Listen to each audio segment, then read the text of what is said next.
again, welcome to your channel Educating the Future. I hope you are well and you are safe at your home.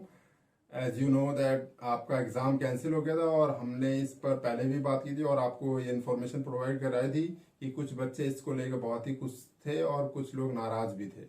तो चलिए हम आज दोबारा से live आए और आपके लिए इस सेशन में और इस आज की वीडियो में आपके लिए कुछ वाइटल इन्फॉर्मेशन है। कहते हैं ना, बहुत ही ज़्यादा इंपॉर्टेंट इन्फॉर्मेशन है आपके लिए, क्योंकि ज़्यादा इंपॉर्टेंट तो एग्ज़ाम कैंसिल होना, बट उससे भी ज़्यादा एक इम्पॉर्टेंट आपके लिए इन्फॉर्मेशन है क्या कि आज हम इस वीडियो में डिस्कस करेंगे कि जो क्राइटेरिया जो सीबीएसई ने रिलीज करा है, कल मैंने गो थ्रू किया था उनका जो भी सर्कुलर उन्होंने रिलीज करा है 16 तारीख को, तो उसमें जो एक जो क्राइटेरिया बताया गया और ट्वीट भी मैंने देखा है, ट्वीट पे भी हमें इंफॉर्मेशन मिली है कि जो क्या प्रोसेस होगा आपका एग्जाम का रिजल्ट का, वो सारी चीज़ें बताएंगे इस वीडियो में। अंत तक बने रहेगा, आपको ये इजी वे में एकदम क्लियर हो जाएगी कि क्या क्या व्यवस्था होनी है और ये क्या क्या व्यवस्था जो सीबीएसई ने की है स्कूल साथ मिलकर, स्कूल के जो भी टीचर्स हैं या स्कूल के प्रिंसिपल से मिलकर और गवर्नमेंट ऑफ एजुकेशन मिनिस्ट्री से मिलकर क्या प्लानिंग की है कि किस तरह से बच्चों का जो रिजल्ट है वो अनाउंस किया जाएगा। और कई जगह हमने न्यूज में भी देखने को मिल रहा है कि 31 जुलाई तक जो आपका ना रिजल्ट अनाउंस हो जाएगा, वो भी सेंट्रल गवर्नमेंट ने सुप्रीम कोर्ट को ये डेट इंटीमेट किया है कि नहीं, बिफोर 31 हम 12th का एग्जाम रिलीज कर देंगे। बट बिफोर दैट, उससे पहले आपके लिए जानना जरूरी है जो वो उस पर हम चलते हैं कि कल सीबीएसई ने जो सर्कुलर रिलीज किया है जो भी प्रैक्टिकल एग्जाम को लेके, वो बहुत ही इंपॉर्टेंट है आपको समझना और जानना कि किस तरह से आपका जो इवेल्युएशन है ना प्रैक्टिकल का, वो होने जा रहा है। और साथ ही साथ एक चीज और मैं बता दूं कि जो एग्जाम का असेसमेंट है ना, जो आपके एग्जाम होने तो एग्जाम तो हुआ नहीं, तो उसका एक असेसमेंट के लिए भी एक क्राइटेरिया निकाला गया है, एक सॉल्यूशन निकाला गया है, जिस तरह से आपको और आपके असेसमेंट जो भी हुए हैं आप तक, उसको किस तरह से असिस्ट करके आपका एक फाइनल प्रिपेयर करा जाए रिजल्ट। तो चलिए मैं आपको सबसे पहले तो इन्फॉर्मेशन बता दूं आपके प्रैक्टिकल को लेके। तो प्रैक्टिकल में ना 3 जो मेंशन चीजें होंगी वो आपके रिलेटेड होगा, क्योंकि क्या था, जो प्रैक्टिकल होने थे वो जैसे पेपर एग्जाम होने से पहले ही होने थे सबमिट 1 जून से, तो कुछ स्कूल ने क्या कर दिया था, सबमिट कर दिया था। और कुछ पेरेंट्स ने या कुछ स्कूल वालों ने ये अपील की थी कि जो हमारा सेंटर ऑफ एग्जामिनेशन प्रैक्टिकल है वो चेंज हो जाए, या एग्जामिनेशन जो सेंटर है वो हमारा चेंज हो जाए। तो इसी संदर्भ में जो सीबीएसई ने ये गाइडलाइंस रिलीज करी है कि जो भी अर्लियर प्रैक्टिकल के जो सबमिशन हो गए हैं उसके लिए जो भी क्राइटेरिया बनाया गया था, उस क्राइटेरिया को स्कूल के लिए एक टाइम पीरियड दिया गया है, जिस टाइम पीरियड के अंदर उन्हें बच्चों को ये मार्क करके भेजना, उन्हें एक जो ब्लैंक सीट होगी उसमें ऑनलाइन जो भी प्रक्रिया होगी प्रैक्टिकल की एग्जामिनर के थ्रू, क्योंकि सीबीएसई ने ऑलरेडी जो एग्जामिनर्स हैं उनको अपॉइंट कर दिया गया है, उनके थ्रू जो भी प्रैक्टिकल्स लिए जाएंगे उन प्रैक्टिकल में 3 चीजें मेंशन होगी जो बच्चों को मेंशन किया जाएगा, जिससे कि वो आगे उसको देख के असिस्ट कर सकें, नहीं ये बच्चा प्रेजेंट था या फिर इसका ट्रांसफर हुआ है या फिर ये कोविड ग्रस्त था, मतलब इसको कोविड हो गया था इस कारण से अटेंड नहीं कर पाया था। तो सबसे पहली बात तो ये थी इम्पोर्टेंट। दूसरी बात ये थी इम्पोर्टेंट कि जो एग्जामिनेशन का जो स्कूल वालों को जो एक टाइम पीरियड दिया हुआ है ना, जो प्रैक्टिकल एग्जाम जो सबमिशन होगा उसका जल्दी ही सीबीएसई रिलीज कर दी गई, जो कि हर स्कूल वाले जो एक उन्होंने एक प्रिपेयर किया है जो डॉक्यूमेंटेशन ऑफ प्रैक्टिकल का, वो 28 मतलब बिफोर 28 जून उनको अपलोड करना होगा, जिससे कि उनका जो असेसमेंट है वो as soon as possible early हो सके, मतलब जितना जल्द से जल्द हो सके, क्योंकि आने वाला सेशन भी स्टार्ट हो जाएगा, क्योंकि स्टार्ट तो सेशन अभी जून जुलाई में हो जाता है, तो अगर जुलाई तक उससे पहले अगर असेसमेंट हो जाए तो बच्चों के लिए अच्छा है कि टाइम उनका वेस्ट नहीं होगा। तो इसी संदर्भ में जो तीसरी बात है, दूसरी बात तो आपको समझ में आ गई होगी कि जो टाइम पीरियड डेडलाइन 28 जून है स्कूल वालों के लिए। और आपके लिए एक खुशखबरी ये है कि जो एग्जाम का असेसमेंट जो पैटर्न है ना, वो भी सीबीएसई ने रिलीज कर दिया है। ये हमें सूत्रों के हवाले ट्विटर के थ्रू पता चला है कि आपका जो पैटर्न ऑफ एग्जाम होगा, वो असेसमेंट होगा एग्जाम का, वो 3 वे में 3 पार्ट में होगा। चलिए मैं एक एक पार्ट करके आपको समझाता हूं कि किस तरह से आपके जो एग्जामिनेशन का ये पैटर्न है ये किस तरह से आपको 3 पार्ट्स में डिवाइड करा गया है, जिससे कि आपको एक्चुअल में असिस्ट किया जाएगा। मतलब आपको एक वैल्यूएबल असेसमेंट होगा आपका, क्योंकि ये नहीं कहा जाएगा कि ऑन द बिहाफ ऑफ 8 और 9 मंथ आपको असिस्ट कर लिया गया है। आपको जो असिस्ट करा जा रहा है ये लास्ट 2 इयर्स पे असिस्ट किया जा रहा है कि आप किस कैपेबल थे, आपका किस कैपेबिलिटी के हिसाब से आगे आपका रिजल्ट प्रिपेयर होगा। बट हाँ, एक चीज साफ साफ बोल दिया सीबीएसई ने, क्या कि अगर इसमें भी आपको जो भी असेसमेंट आपको आएगा, आपका रिजल्ट आएगा, उसमें अगर आपको कुछ ऑब्जेक्शन है तो देन डोंट वरी, इसमें परेशान नहीं होना। एज यूजुअल जैसे ही हमारी सिचुएशन कोविड पैंडेमिक की सिचुएशन ठीक होगी, आपके लिए एक ऐसा लिंक जनरेट किया जाएगा जिसमें आप अपने असंतुष्टि को, जो भी इसमें आपको सस्पेंस है कि नहीं मेरे और अच्छे मार्क्स आ सकते थे, मेरे और अच्छे परसेंटेज आ सकते थे, तो आप दोबारा से उसमें फॉर्म फिल कर पाएंगे और इससे आपका फिर दोबारा से एग्जाम कंडक्ट कराया जाएगा और आपका एग्जाम लिया जाएगा, जिसके बाद आपके हिसाब से जो भी आपने परफॉर्म करेंगे उस हिसाब से आपके रिजल्ट को रिवाइज कर दिया जाएगा। तो चलिए स्टूडेंट, आपको सबसे पहले मैं बता दूं कि जो रिजल्ट का जो क्राइटेरिया है वो 3 पार्ट्स में करा गया है और आपका जो असेसमेंट है वो अब कुछ महीनों का नहीं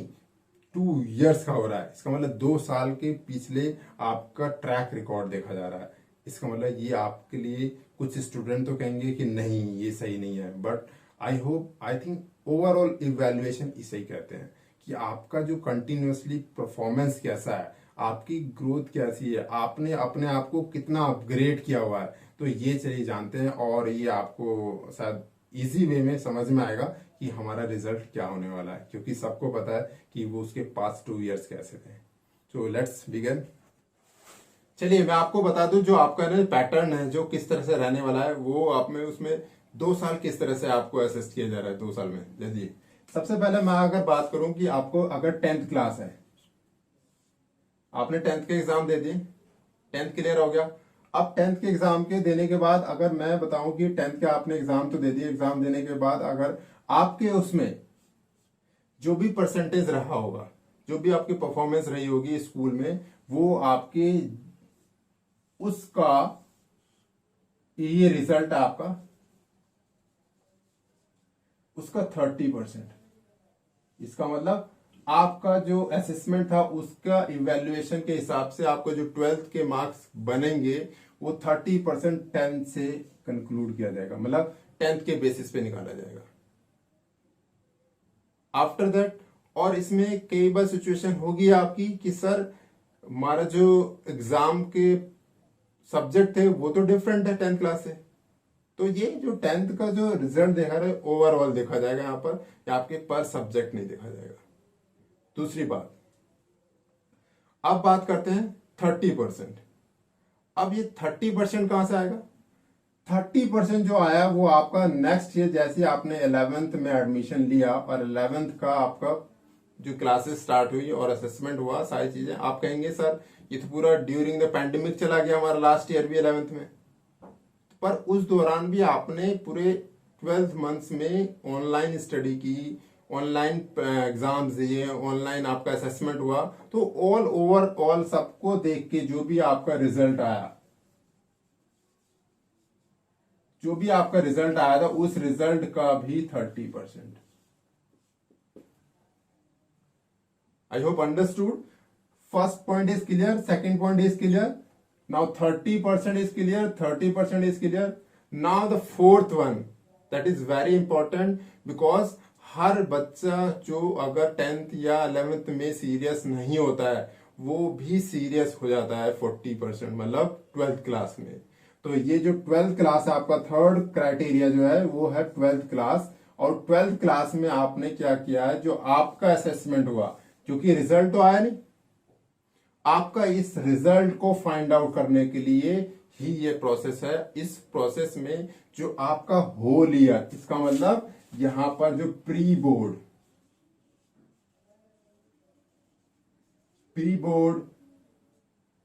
school internal assessment and other activity other activities. So all these activities involved in your during the 12th class. बेशक via online. So all these things are concluded. So here is 40%. It means now the 30%, again the 30%, and again the 40%. Now I hope you are the intelligent. So you have calculated earlier. Now the 100% is complete. So here is a 100% is complete. It means after this your result will be online. आप देख सकते हैं जब जैसे ही government release कर देगी, और I hope ये बिफोर 31 जुलाई हो जाएगा, क्योंकि वेस्टेज ऑफ टाइम नहीं करना चाहता, ना ही गवर्नमेंट, ना ही सीबीएसई और ना ही स्कूल, क्योंकि नेक्स्ट सेशन भी स्टार्ट होना है. So I hope you understood that all the process of result class 12th.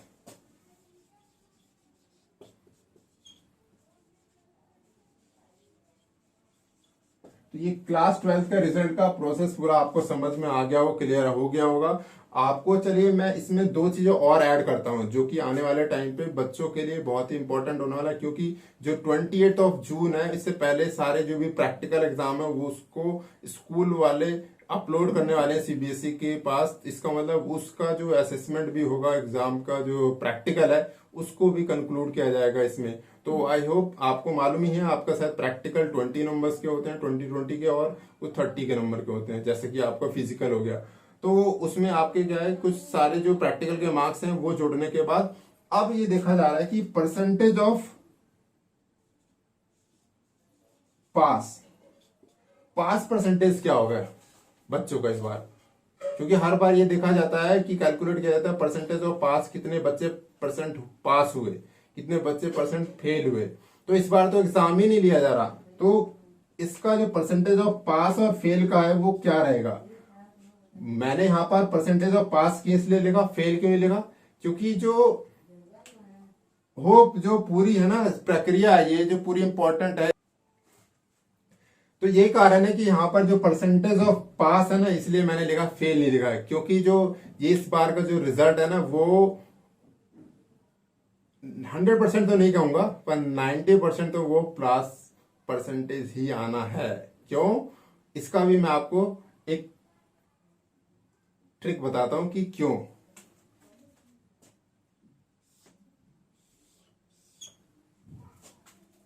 क्योंकि आप देख पा रहे होंगे कि जो मैंने अभी बताया था कि 30% और 30% और 40%, मतलब 30 इसके 10th के बेसिस पे,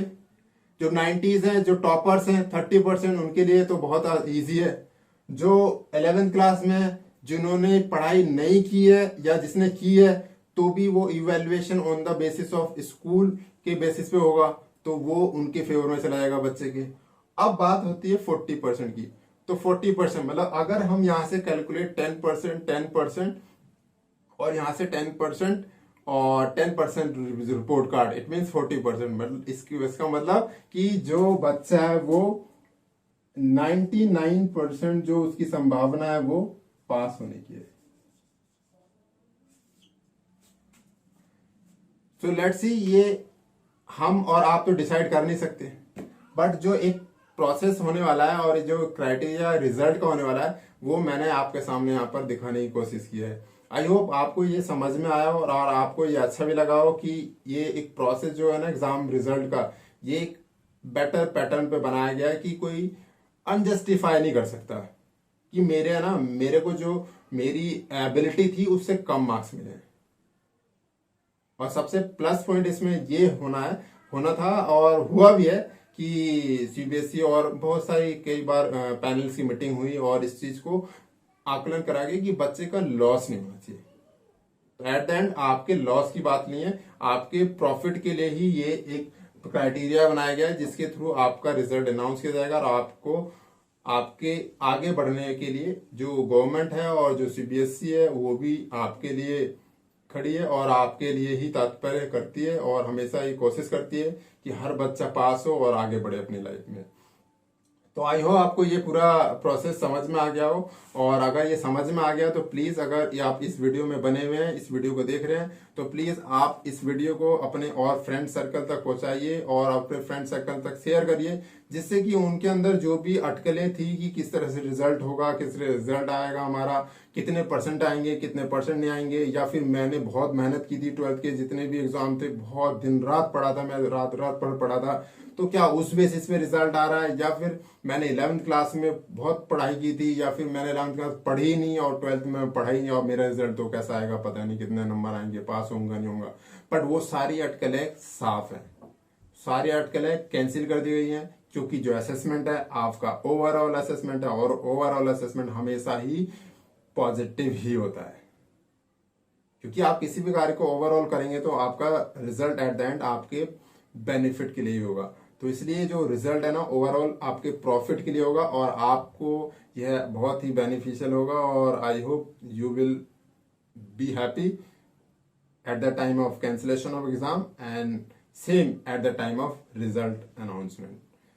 So that's it for the day, and if you like it this video and if you enjoyed this video, please share with your friends and in your circle. So that's it, bye again we will meet you with the new video which is very important for you.